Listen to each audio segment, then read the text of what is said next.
Gente, hoje eu vou mostrar só rapidinho, tá? Poucos segundos. E de como ele fica com o boné, o Nathan.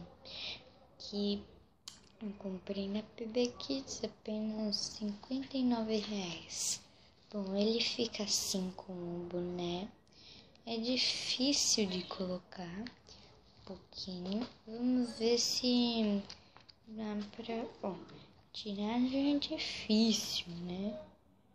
Ó, você tem que puxar de um lado e do outro depois, certo?